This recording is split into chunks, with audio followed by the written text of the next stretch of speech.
everyone, Dr. Evan Cunningham here, Bigfoot scientist. I'm out here in a remote wilderness conducting some research, and I thought I'd just take a minute to relate one of the witness encounters that I've received via email. This one is from a woman who doesn't wish to use her real name. She refers to herself only as chicken farmer lover, and she wrote to me with an interesting story that might explain one of New Hampshire's biggest mysteries, really. If anyone is from the area, you might remember on Route 103 in Newbury, there's a big rock on the side of the road that's painted.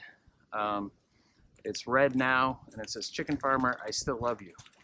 And it's been there since I was a young scientist growing up, 30, 40 years ago.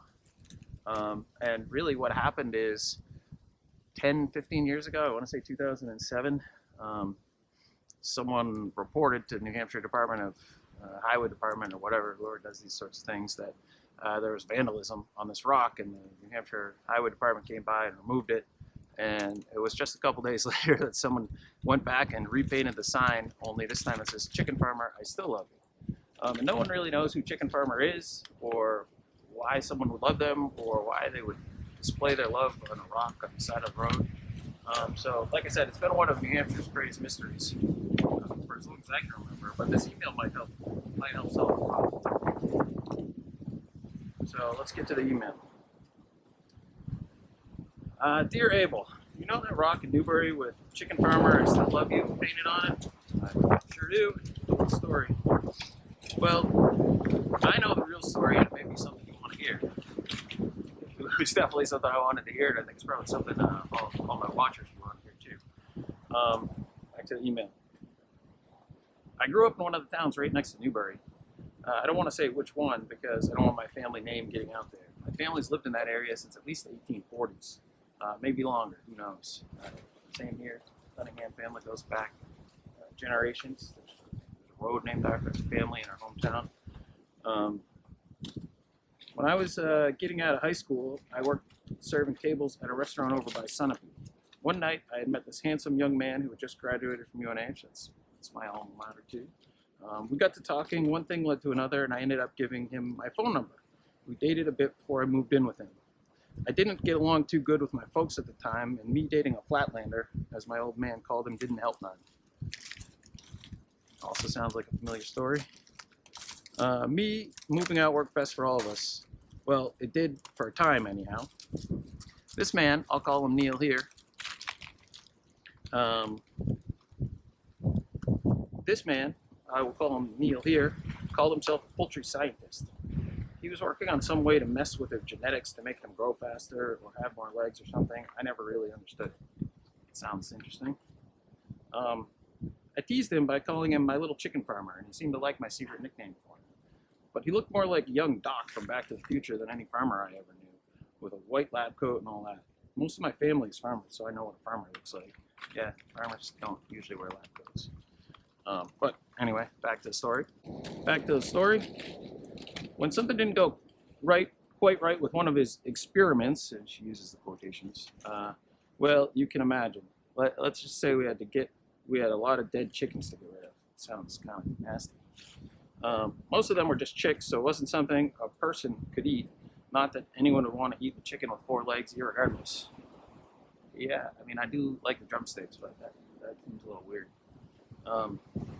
Neil used to tell me that he would make a fortune if he could grow a chicken with 6 legs, because everyone likes the drumsticks best. Yeah, I'm with you there, Neil. I could never quite tell if he was joking or not, but I do know a lot of the dead ones had extra legs. Anywho, he used to just toss these dead ones over a bank. He figured the coyotes or the coons would eat them up, and we sure did hear a lot of coyotes at night. After a while, though, we noticed we weren't hearing the coyotes no more. The dead chickens were still disappearing. That's weird. And the strangest thing, this gets weirder. The strangest thing is that there would be things left behind where the dead chicken pile was. Shiny rocks, flowers, one time a fresh trout. It's super weird. Neil decided to wait up to see what was taking the chickens. He was out till 4 in the morning, and when he came back in the house, he was acting very odd. He didn't sleep a wink that night. I started pacing and reading. He wouldn't tell me what it was, just that it was a friend and not to worry about it. I trusted Neil, so I took him at his word. Figured maybe it was a hobo or something. Okay.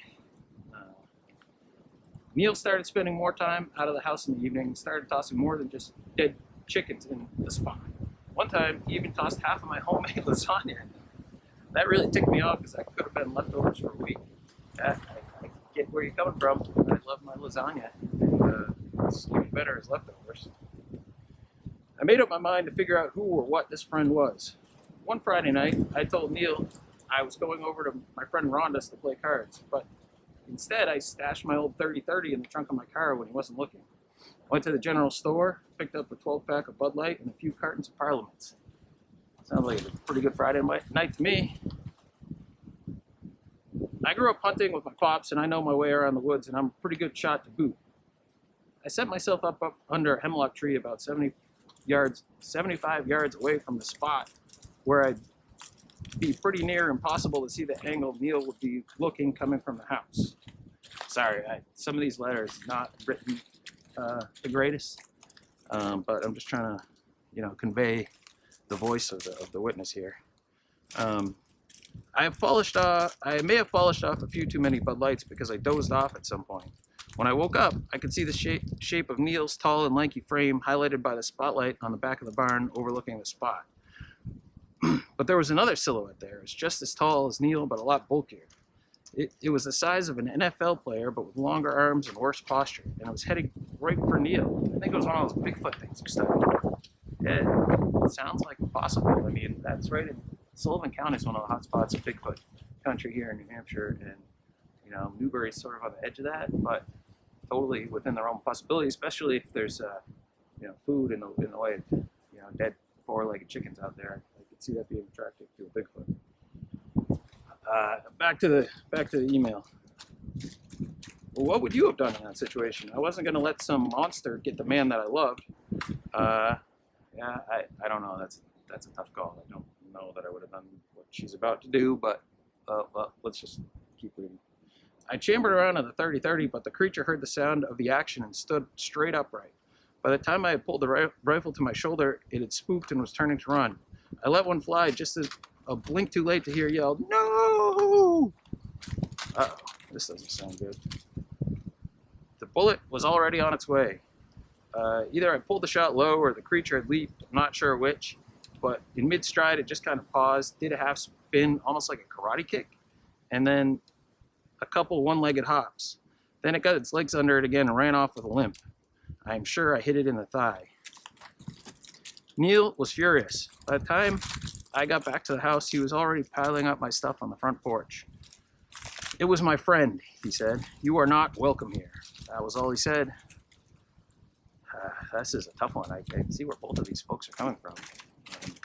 You befriend a Bigfoot, you sure don't want to get him shot, but if I was in the position of Neil's wife, I don't know what I would have done. Tough one. I was too embarrassed to go back to my folks' house, so I spent that night and the next few in my car drinking Bud Lights and cranking Parliaments. At one point, I went to the local Aubuchon's and bought a couple cans of spray paint. Yeah, you guessed it. I am the one who painted the original Chicken Farmer. I love you. Huh, that's interesting. It was all over a Bigfoot. I don't know why someone would make this up. It seems like a compelling story. I eventually got my act in gear, got to my own place, and eventually met a man who I'm still married to. I never forgot my little chicken farmer, though, so when I heard the state of New Hampshire had painted over it, I went back and redid it to read Chicken Farmer, I Still Love You. Oh, so she did it both times. Neil moved out of town not long after he kicked me out.